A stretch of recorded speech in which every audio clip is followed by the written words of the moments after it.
Você está se preparando para um processo seletivo para entrar no mestrado, no doutorado? Você está no vídeo certo, porque este vídeo faz parte de uma série de lives e vídeos que a gente está fazendo agora no mês de dezembro para poder te ajudar a passar pelo processo seletivo com muito mais tranquilidade. Então acompanha comigo que nesse vídeo eu vou te mostrar como que você pode montar o seu currículo.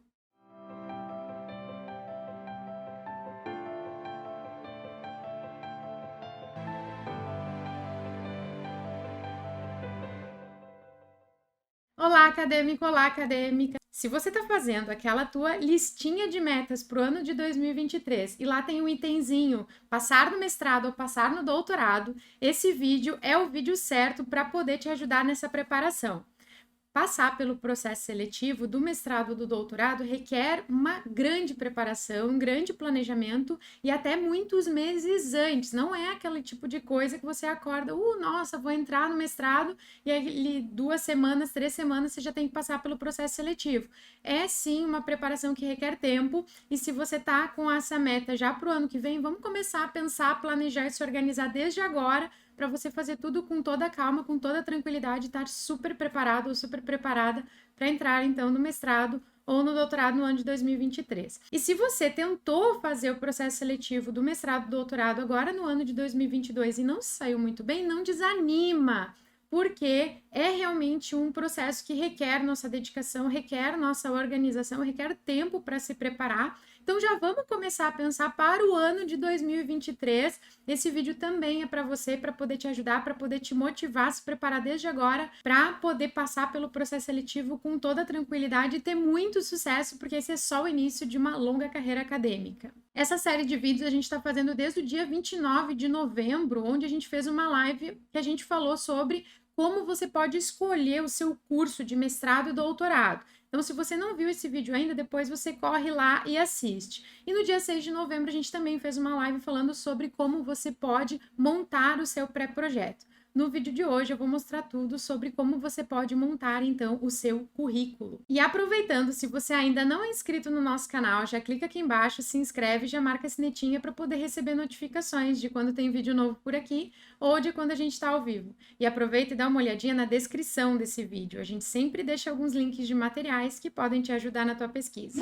Bom, falando sobre como montar o currículo, a primeira coisa que a gente tem que ter em mente é que não precisa ter um currículo maravilhoso para poder entrar no mestrado, para poder entrar no doutorado. Eu já queria desmistificar essa ideia, destruir essa ideia da sua cabeça desde agora, acabar com esse mito desde agora, porque realmente não há necessidade de ter aquele currículo maravilhoso. Eu mesma, quando eu pensei lá pela primeira vez em entrar no mestrado em 2013, eu pensava assim, puxa, nunca vou passar na porta do mestrado, porque eu me formei numa faculdade totalmente à distância, num curso tecnólogo, e naquela época isso era um tabu, assim, nossa, dizer que você se formou numa graduação à distância era dizer que você praticamente não fez faculdade, o que não é verdade. O que acontece quando a gente está fazendo faculdade, independente do curso que você está fazendo, é que você é que vai fazer o curso e não é o curso que vai te fazer. Existem cursos maravilhosos com alunos regulares e até diria ruins, e existem cursos mais ou menos ou até abaixo do nível que seria desejado, com alunos excelentes, super esforçados. Então, não é o curso que vai nos fazer ou que vai determinar quem nós somos.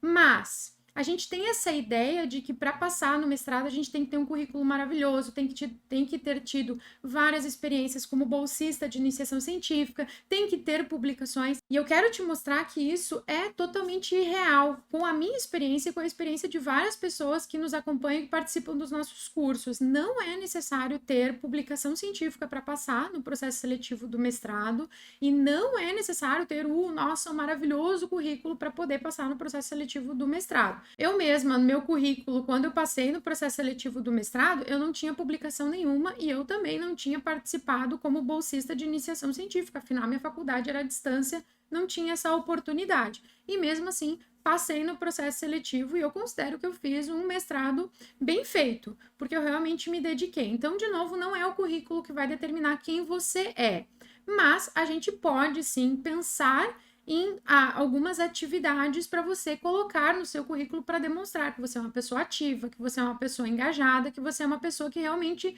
quer estar no mestrado. Ah, Amália, mas e o currículo do doutorado? Bom, o doutorado já é um nível um pouquinho acima. Então, tem algumas diferenças. Precisa ter publicação para poder entrar no doutorado?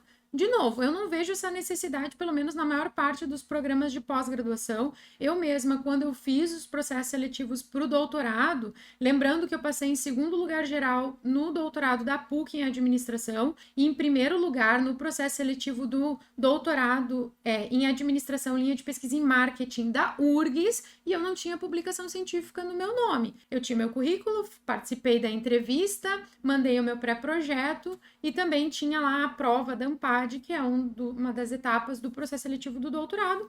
Passei em primeiro lugar na minha linha de pesquisa com uma excelente pontuação. Não tinha publicação no meu nome ainda antes de entrar no doutorado. Então, assim, quero desmistificar, mas se você não tem um currículo maravilhoso e a gente tem um tempo até chegar ao dia do processo seletivo, a gente pode sim começar a adotar algumas estratégias desde agora para você fazer atividades que você possa colocar no seu currículo e que demonstre que você realmente está engajado, está engajada e quer participar do mestrado ou do doutorado. Porque a gente precisa montar o currículo com o que a gente tem. É melhor ter um currículo simples, mas bem feito, tudo que você tem ali você realmente fez, do que ter um currículo com um monte de coisas que não é verdade e assim, mentira tem perna curta. Então, não sugiro que você coloque coisas no seu currículo que não sejam verdade. Quando a gente está falando em processo seletivo para mestrado e para doutorado no Brasil, a gente sempre pensa no currículo Lattes. O Lattes é uma plataforma de currículos de pesquisadores brasileiros que foi desenvolvida pelo CNPq, que é uma instituição do governo brasileiro que fica dentro do guarda-chuva do Ministério da Educação, e lá ficam cadastradas, então, todas as informações de todos os pesquisadores brasileiros e brasileiras. Quando a gente está falando de processo seletivo para mestrado, doutorado, de programas de pós-graduação no Brasil, 100%, 99,9% dos programas de pós-graduação aqui no Brasil utilizam o Lattes como uma plataforma de currículo, ou seja, você precisa ter um Lattes cadastrado para poder participar do processo seletivo de mestrado, doutorado, porque aí é uma questão, não é nem tanto de exigência, mas até uma questão burocrática, e aí a gente entraria na questão de avaliação dos programas de pós-graduação, que eu até falei um pouquinho lá na primeira live, lá quando eu falei sobre como escolher o programa de pós-graduação. Então, é uma exigência do Ministério da Educação que todos os programas de pós-graduação tenham ali os seus pesquisadores cadastrados no Lattes para poder ter essas informações. Então, inevitavelmente, se você quer participar de um processo seletivo no mestrado ou no doutorado, você tem que sim ter um cadastro no Lattes. Se você não fez isso ainda, é super fácil, super intuitivo. Você entra lá na plataforma Lattes e faz um cadastro básico no Lattes, e aí você vai preencher suas informações básicas, como dados pessoais, endereço, formação acadêmica, aqui a gente está falando da graduação, se você não fez o mestrado ainda, cursos livres, mesmo que não estejam relacionados à sua área acadêmica, é importante você colocar. Participação em eventos ou em congressos, né? Se você já participou, e não necessariamente apresentando trabalhos, mas assistindo, e você tem um certificado de participação, você pode colocar isso no seu currículo Lattes.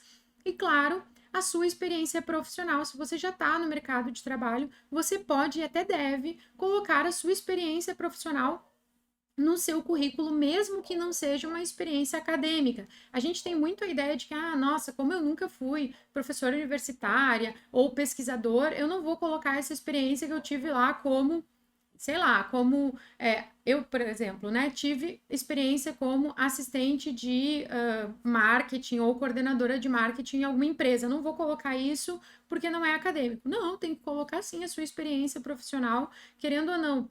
Tem algum tipo de conhecimento envolvido nisso, você pode e deve cadastrar isso também no seu currículo Lattes. Eu trouxe aqui até o exemplo do meu currículo, fazia tempo que eu não atualizava, até porque, né, enfim, participei do processo seletivo há 4 anos atrás, não pretendo participar de nenhum processo seletivo tão cedo, então até estava meio desatualizado, atualizei para poder gravar esse vídeo. O que eu queria mostrar para vocês é o quê?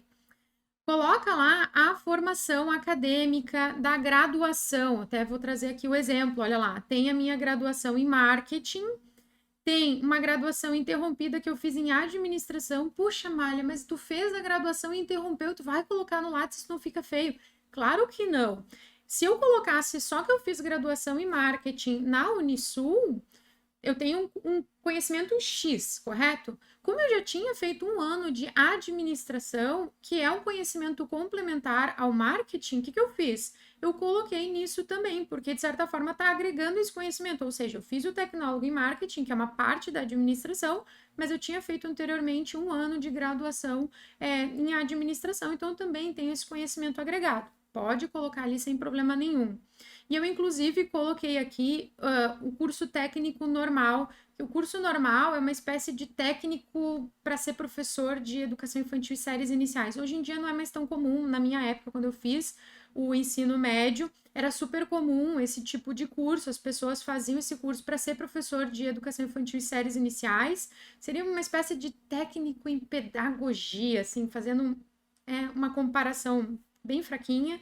E eu fiz esse curso e coloquei aqui, porque, de novo, está envolvido de forma super indireta com a área acadêmica, quando a gente está pensando em didática, quando a gente está pensando em docência, tem alguma relação com o curso normal, e eu coloquei ali antes mesmo de fazer meu processo seletivo lá no mestrado. E aí, olha só, eu trouxe também aqui para mostrar para vocês que eu coloquei alguns cursos livres que eu fiz há muito tempo atrás. Coloquei alguns cursos livres que eu fiz relacionados a computação, né, como usar o Word, o Excel, enfim. Fiz alguns cursos também no Sebrae, são cursos livres, grátis, inclusive. Eu coloquei aqui, eu tenho o certificado para comprovar. Fiz aqui um programa quando eu trabalhava no Senac, coloquei aqui também tenho certificado para comprovar. Fiz aqui um outro curso relacionado à parte de marketing, também coloquei aqui. Participei de um seminário na Unisc em 2015, assistindo, mas eu tenho certificado de participação, eu também coloquei aqui. Então, assim, por que colocar isso se de certa forma não tem relação com o mestrado que eu quero fazer? Eu queria fazer mestrado em administração. Tudo bem que tem um pouquinho ali que eu tô falando de empreendedorismo, né? Enfim, varejo, né? Até pode ser que tenha um pouco de relação, mas por que eu coloquei? Eu acho que isso é o mais importante de enfatizar. Porque isso está demonstrando que eu sou uma pessoa que me engajo, que eu sou uma pessoa que participo, que eu sou uma pessoa que estou envolvida em seminários, em eventos, buscando cursos extracurriculares, estou sempre me atualizando. E isso é bem visto quando a gente está falando de processo seletivo. Se você nunca fez nenhum curso a mais do que a sua graduação, demonstra que você acabou ficando muito limitado a apenas o conhecimento da graduação. Agora, quando a gente faz alguns outros cursos, é interessante colocar porque mostra que você é uma pessoa que está sempre buscando conhecimento e participando de outras atividades. Então, de novo, se você tá aí, tá me ouvindo, de repente recém se formou na graduação, não fez nenhum curso extra ao longo da graduação, ou porque não tinha tempo, ou porque nunca tinha pensado sobre isso, e agora tá às vésperas de participar de um processo seletivo do mestrado, você pode sim buscar cursos livres. Existe uma infinidade de cursos disponíveis na internet hoje, cursos gratuitos, cursos pagos, com valor mais baixo, com valor mais alto, existem uma gama de possibilidades. Você pode fazer esses cursos e colocar essa formação extra no seu currículo Lattes. Com certeza isso vai agregar de alguma forma. Talvez não agregue em pontuação, mas agrega sim em visualização, ou seja, as pessoas vão te ver como uma pessoa realmente engajada, como uma pessoa realmente participativa. Então, se você tem algum tempo aí até o processo seletivo, começa a buscar na internet, começa a pensar em cursos livres que você possa fazer, que vão agregar o seu conhecimento e que você pode, então, com o certificado, colocar no seu currículo Lattes. Duas coisas. Cursos tem aqui na Acadêmica, por favor, depois acessa lá o nosso site www.academicapesquisa.com.br. Nós temos cursos livres, né? Nós temos cursos gratuitos com certificado, nós temos cursos pagos relacionados a métodos, que também tem certificado, que já vai te ajudar muito no seu currículo, né? Puxando aqui um pouquinho a brasa para o meu peixe, claro. E, em segundo lugar, por que eu falo da questão do certificado? Porque tudo que a gente coloca no Lattes, de certa forma, a gente tem que comprovar se alguém um dia pedir. Não quer dizer que você tenha que levar tudo isso para o processo seletivo. Claro, tem alguns programas de pós-graduação que pedem que você mande cópias desses certificados, mas Se não for necessário, não tem problema, você não precisa enviar, mas tenha isso guardado, porque se algum dia alguém te perguntar, alguém te pedir para comprovar, você tem como comprovar através desses certificados. Com relação à experiência em mercado, como eu falei, se você é uma pessoa que já está no mercado de trabalho, que já tem várias experiências profissionais, coloque isso no seu currículo também. Demonstra o seu conhecimento de mercado e de mundo. Por que não? Só porque não está relacionado ao mestrado não quer dizer que você não possa colocar no seu currículo. Estou trazendo aqui o exemplo, né, de várias experiências que eu tive antes de entrar no mestrado. Coloquei aqui que eu, né, trabalhei lá no Senac com carteira assinada, que eu trabalhei nas lojas Colombo como vendedora, carteira assinada, que eu trabalhei na Livraria Cultura com carteira assinada, que eu tinha uma empresa lá em 2004, 2009, que eu era sócia administradora. Coloquei aqui também, coloquei as atividades, né? Em outras informações eu coloquei o quê? Um pequeno resumo das atividades que eu fazia naquela instituição enquanto eu estava trabalhando. Coloquei aqui sim. Por quê? De novo, isso aqui demonstra que você, tem experiência de mercado, um conhecimento de mundo, e isso, de certa forma, sempre ajuda, traz um pouco de maturidade, no mínimo traz um pouco de maturidade de vida. E em segundo lugar, se você coloca ali as suas atividades, também é interessante mostrar que você era uma pessoa super engajada, que você participava das atividades da sua empresa, que você tinha algumas atividades que de repente são atividades que desenvolveram em você, que a palavra da moda agora, né, skills, né, que nada mais são do que capacidades, né, conhecimentos, saberes, que te possibilitam fazer outras atividades agora na vida acadêmica. Então, assim, nunca é errado colocar isso, muito pelo contrário, que não pode inflar. O que não for real, não coloca aqui. Mas o que for real, que é honesto, que você realmente fez, coloque. Eu vejo muita gente com vergonha de colocar algum tipo de trabalho que tenha feito, e não tem que ter vergonha nenhuma. Você fez isso, você aprendeu alguma coisa com isso e pode sim colocar isso no seu currículo sem problema nenhum. Bom, você deve estar pensando assim, mas Amália, eu não tenho nada para colocar no meu currículo. Ah, de verdade, eu acho que isso não é bem assim. Eu acho que você está exagerando. Vamos pensar comigo. Impossível que você não deve ter feito uma coisinha durante a graduação, participado de um eventozinho, uma atividade, nem que seja aquela coisa assim que o professor chegou na sala e disse: oi, vamos lá embaixo, porque hoje tem uma palestra lá no salão 10, no salão 15, com o professor tal. Isso é um evento, isso é uma palestra. Não é possível que você não tenha participado de uma coisinha, até porque a maior parte dos cursos de graduação atualmente pedem o que a gente chama de atividades extracurriculares, atividades complementares. Você tinha que ter participado de alguma coisa para levar um certificado lá e contar como horas complementares. Então, assim, dá uma pensada com calma e lembra o que você participou, o que você não participou. De repente, você deve ter impresso ou guardado em formato digital algum certificado perdido em alguma nuvem por aí. Tenta dar uma olhada, vê se você já não tem isso e coloca lá no seu currículo. Mesmo assim, eu participei de alguns, mas não tem certificado, o que você pode fazer?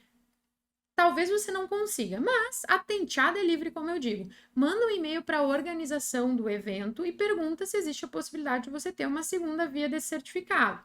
Em algumas situações, pode ser que não seja mais possível. Vou dar o exemplo aqui da acadêmica. Nós fizemos vários cursos ao vivo no ano de 2020 e os certificados foram emitidos naquela época. Só que hoje em dia eu não tenho mais como reemitir aqueles certificados e a gente não tem mais guardado as informações se as pessoas realmente participaram do evento ou não, se participaram das aulas ou não. Então a gente não tem como reemitir esses certificados depois de tanto tempo, depois de 2 anos. Mas se o evento foi ano passado, ou se é um evento maior, às vezes eles têm um arquivo por mais tempo, manda um e-mail, vê o que acontece. Eu mesma, quando eu estava no ensino médio, eu participei de um evento na PUC, que depois é que eu fui saber o tamanho do evento. Na época eu não fazia ideia do que eu estava fazendo, porque os meus professores não me mostraram a grandiosidade disso. Eu apresentei um trabalho que eu tinha desenvolvido no ensino médio, no congresso de software livre que acontecia aqui na PUC, que é um congresso até bem grande. E eu não peguei certificado de participação, de apresentação de trabalho, nada. Eu até tentei mandar e-mail para a organização do evento alguns anos depois, mas eles disseram que não tinham mais o registro dessas informações. Então, assim, fica só na memória. Eu não tenho como comprovar que eu realmente apresentei esse trabalho quando eu estava no ensino médio. Mas Se ainda dá tempo, se você pode fazer isso, tenta resgatar os certificados que você ainda tem acesso. O que que eu faço? Eu tenho uma pastinha em casa, papel mesmo, tá? Onde eu imprimo todos os meus certificados e vou guardando ali, tanto certificados da graduação, pós-graduação, histórico escolar, como certificados simples, coisas que eu fiz, às vezes uma notícia num jornal, numa revista que apareceu relacionado a mim, ou enfim, participei de algumas apresentações de poesia quando eu estava lá no ensino fundamental, tenho guardadinho ali, tenho certificados dos cursos livres que eu participei. Então, assim, deixa tudo guardadinho ali nessa pastinha, você sabe, se um dia você precisar, tá tudo ali impresso, guardado. Ah, Malha, mas se eu quiser guardar digital? Pode, sem problema nenhum, eu também guardo. Mas eu prefiro ter uma versão impressa também, porque vai que um dia acontece dessa pastinha sumir, a gente tem um backup ali, uma pastinha impressa. Eu lembro que algum tempo atrás também teve um problema no CNPq e a base de dados sumiu. E eu vi as pessoas se desesperando porque, nossa, porque meu Lattes, porque meu Lattes, porque meu Lattes. Gente, eu vou dar uma dica super simples. Terminou de atualizar o teu Lattes, salvou, imprime uma versão da última versão ali, imprime. Eles têm lá uma opção que é imprimir a versão completa, vai ser um catatal de coisa, vai, quanto maior o teu currículo, mais páginas vai ter. Eu já vi currículos de professores, por exemplo, que estavam 40 páginas de currículo, mas vai lá e imprime e salva essa última versão e deixa com você. Ou uma versão online, de novo, eu sou mais papel, eu gosto inclusive de imprimir e deixar guardado aqui.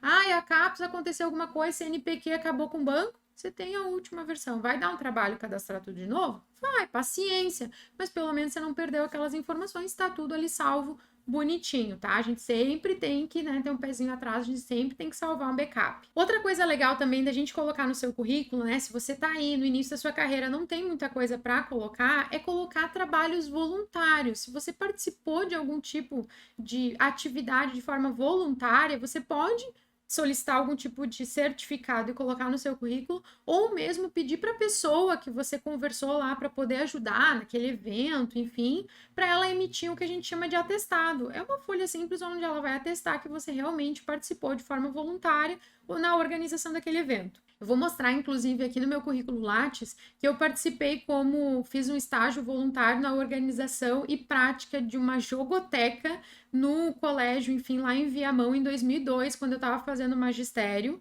Foram 112 horas organizando a jogoteca. Eu tenho esse atestado, ou seja, a diretora da escola fez lá o atestado dizendo que eu fiz esse estágio voluntário lá naquele ano. E aí eu coloquei aqui outras informações relevantes, coloquei ali, porque não tinha um espaço específico para colocar isso no Lattes. Também coloquei que eu fiz uma monitoria, um estágio voluntário, em 2003. E aqui eu também coloquei o CIPAD, né, que é um outro evento de administração, 2015, eu coloquei como organização de eventos, porque eu ajudei a organizar esse evento. Como? Na época, eu trabalhava na secretaria do programa de pós-graduação, lá na Unis, que é onde aconteceu esse evento. Eu conhecia a professora, eu tinha vontade de entrar no mestrado, e aí essa professora então me chamou para ajudar a organizar esse evento. Como que eu ajudei? Eu simplesmente entrei lá na sala, tinha aquela banca de apresentação de trabalhos e eu ajudava a organizar a banca, ou seja, eu perguntava quem aqui ia apresentar o trabalho, pegava o pendrive, colocava lá no computador, botava lá no data show, a pessoa apresentava o trabalho e aí quando eu encerrava aquela sessão eu ia lá e fechava a porta. Foi isso que eu fiz, de forma voluntária, foi um dia inteiro onde eu fiquei lá ajudando, a professora ficou super feliz com a minha participação e eu ainda pude colocar uma listinha aqui, né, uma linhazinha no meu currículo Lattes, quando eu lá, antes de fazer o mestrado, não tinha nada no meu currículo. Então, se você tem a oportunidade, se você ainda está na graduação, se você tem contato com alguma pessoa relacionada a isso, que vai fazer algum evento, você pode de alguma forma ajudar, também é uma forma de você participar de forma voluntária, mas vai dar a oportunidade de você colocar uma linhazinha mais ali no seu Lattes. Isso é possível também. Claro, se você tem publicações em revistas, em congressos, por favor, coloque, né? Eu tô partindo do princípio aqui daquelas pessoas que ficam desesperadas porque não tem nada para colocar no Lattes, mas se você já tem publicação, se você já apresentou trabalhos em congressos, por favor, coloque lá tudo bonitinho no seu Lattes. E uma última informação relacionada ao Lattes é que eu vejo muita gente neurótica, né? Tem que atualizar o Lattes todo dia, todo dia, todo dia, todo dia. Não, gente, calma lá. O Lattes, na maior parte das vezes, ele é utilizado para processo seletivo. Se você vai participar de um processo seletivo, bom, aí sim o seu Lattes precisa estar atualizado, mas você vai lá, vai atualizar ele, beleza, imprime ali a versão e aí manda lá a documentação para o processo seletivo. Às vezes eu vejo umas postagens das pessoas nas redes sociais, a impressão que tem é que elas passam o dia inteiro dando F5 e atualizando o Lattes. Não precisa disso, tá? Você vai ter alguma coisa nova para colocar no seu Lattes? Beleza, vai lá, inclui aquela informação, atualiza e tudo bem. Se você atualizar a cada 6 meses, a cada 1 ano, se você não pretende participar de um processo seletivo nesse período de tempo, eu não vejo problema nenhum em deixar ele lá quietinho um pouquinho. Agora, se você vai participar de um processo seletivo, ou para entrar no mestrado, ou para entrar no doutorado, ou para conseguir uma bolsa, às vezes até bolsa de iniciação científica, ou mesmo para participar de um processo seletivo como professor ou professora do ensino superior, aí sim tem que ir lá e dar aquela atualizada no Lattes, mas é uma vez só, coloca as informações e tudo certo. Existem alguns outros currículos que são importantes para a gente ter quando a gente está falando de processo seletivo, de novo, quando a gente está falando de processo seletivo para mestrado e doutorado, é basicamente o Lattes que a gente precisa ter. Mas, como pesquisadores e pesquisadoras, é importante que a gente tenha também alguns outros cadastros que nos ajudam a começar ali a montar a nossa carreira acadêmica. Eu até já falei aqui no canal sobre perfis em redes sociais e algumas outras dicas que são super importantes que a gente tenha para até divulgar a pesquisa que a gente está fazendo. E eu vou deixar o linkzinho no card aqui para você dar uma olhadinha depois nesse vídeo para você ver quais são as redes sociais são interessantes, que você tem algum tipo de perfil para poder até divulgar a pesquisa que você está fazendo. Mas o que eu acho importante que a gente tenha quando a gente está falando de vida acadêmica são outros 2 cadastros, né? Outros 2 currículos que são interessantes ter. O perfil no Google Acadêmico, né? Se você já tem algum tipo de trabalho publicado, seja em congresso, seja em eventos, ou mesmo seu TCC, ele está publicado lá no repositório da faculdade, é legal que você tenha um perfil no Google Acadêmico, porque você consegue vincular essas publicações ao seu perfil. E aí ele já está contando ali, de certa forma, para a sua carreira acadêmica e também te ajuda a ser mais achado no Google. Ou seja, se alguém um dia colocar teu nome lá no Google, vai aparecer o teu perfil no Google Acadêmico. E o ResearchGate, aí a gente já está falando mais para o pessoal que está pensando em entrar no doutorado. O ResearchGate é um perfil, uma plataforma, uma espécie de rede social para pesquisadores, que nos ajuda muito a publicar artigos que não estão ligados, de certa forma, a repositórios. Como é que eu posso exemplificar isso? A minha tese de doutorado, ela não foi publicada na íntegra na biblioteca da instituição de ensino, porque lá dentro tem 3 artigos que vão ser submetidos para revistas científicas internacionais. Revistas científicas internacionais exigem ineditismo, logo eu não posso publicar no repositório da universidade antes de publicar na revista. E aí a biblioteca opta por não publicar nada da tese, ou publica toda ou não publica nada. Mas a minha tese tem uma parte que a gente chama de corpo da tese, que pode ser publicada, as pessoas podem ter acesso sem problema nenhum, que é a parte onde eu explico o que é a minha tese, que inclusive eu escrevi em português para que mais pessoas pudessem ter acesso. Essa parte não está publicada na biblioteca, mas eu publiquei lá no meu ResearchGate, porque lá no ResearchGate a gente pode fazer isso, a gente pode ir lá e colocar lá uma versão em PDF do nosso trabalho, desde que a gente tenha autorização para fazer isso, né, que faça sentido fazer isso, a gente pode colocar lá no nosso perfil no ResearchGate, e aí pode ser encontrado por outras pessoas, mesmo jogando no Google ali o nome, e a pessoa pode clicar lá e baixar aquela versão em PDF. Então também é um perfil legal para você divulgar as suas pesquisas. Últimas dicas, então, relacionadas a como você pode montar o seu currículo, ou até mesmo melhorar o seu currículo. Uma dica bem legal é se candidate para ser revisor voluntário em eventos ou mesmo para revistas científicas. Isso é um processo super simples de fazer. Se você conhece os principais eventos da sua área, geralmente lá no site do evento tem lá alguma parte para você se candidatar para ser revisor de trabalhos, ou mesmo mandar um e-mail para o organizador do evento perguntando se você pode participar como revisor. Revisores e revisoras são, assim, uma espécie em extinção. Toda pessoa que se oferece para ser revisora e revisora de um evento é sempre muito bem-vinda, porque é muito difícil a gente conseguir revisores e revisoras que tenham essa disponibilidade. Então, nas revistas científicas a mesma coisa, você consegue lá, geralmente tem um campinho onde você pode se cadastrar como revisor ou revisora, ou mesmo em revistas internacionais, tá? Se você lê inglês, você pode fazer isso, ou mandar um e-mailzinho para o editor, para a editora da revista, se oferecendo para ser revisor daquela revista. É legal porque também você acaba sendo conhecido naquele meio. Outra possibilidade, eu fiz muito isso no meu mestrado e ajudou a deixar o meu látis um pouquinho maior para o doutorado, é oferecer workshops e oficinas gratuitas de ferramentas quaisquer que você sabe utilizar muito bem para os seus próprios colegas do programa de pós-graduação, ou mesmo para algum outro tipo, para algum outro perfil de aluno, pessoal da graduação, por exemplo.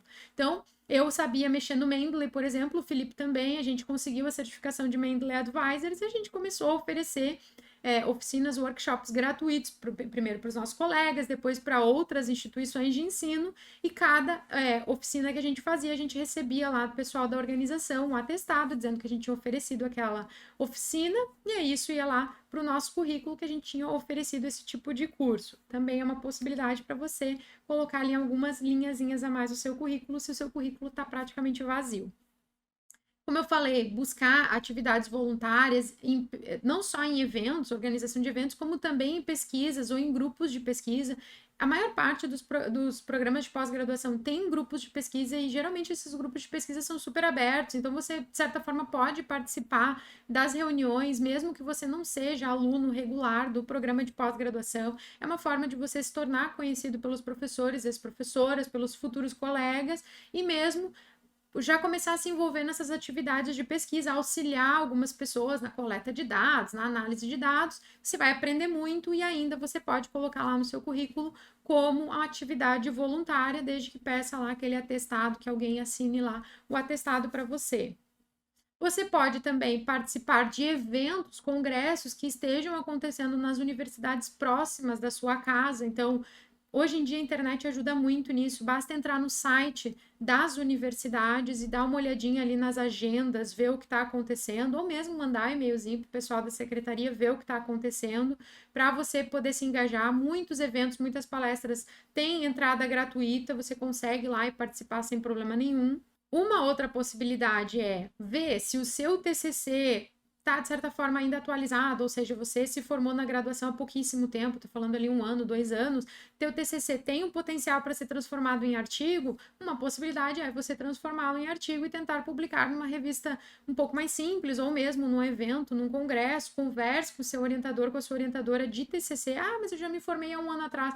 Não tem problema, essas pessoas são geralmente super abertas para publicações, porque também conta para o currículo delas. Então, entre em contato, veja sobre a possibilidade de transformar em um artigo e enviar para algum tipo de evento, congresso, porque aí também você tem a possibilidade de colocar isso no seu currículo se o artigo for aceito. E por fim, sugiro que você busque parcerias reais, ou seja, realmente se ofereça para ajudar essas pessoas. Não é só mais uma linhazinha no seu currículo, é sim se envolver com essas pessoas, é sim participar da pesquisa, não é só colocar o seu nome. Quanto mais você se envolver, mais pessoas você vai conhecer, mais as pessoas vão lembrar de uma forma super positiva de você, e isso agrega muito ao seu networking e, por consequência, ao seu currículo. Eu espero que essas dicas, então, tenham te ajudado a pensar em possibilidades para você poder montar o seu currículo de novo, montar o seu currículo com o que você realmente fez, currículo humilde, mas bem construído, que você vai poder deitar a cabecinha lá no travesseiro com tranquilidade, que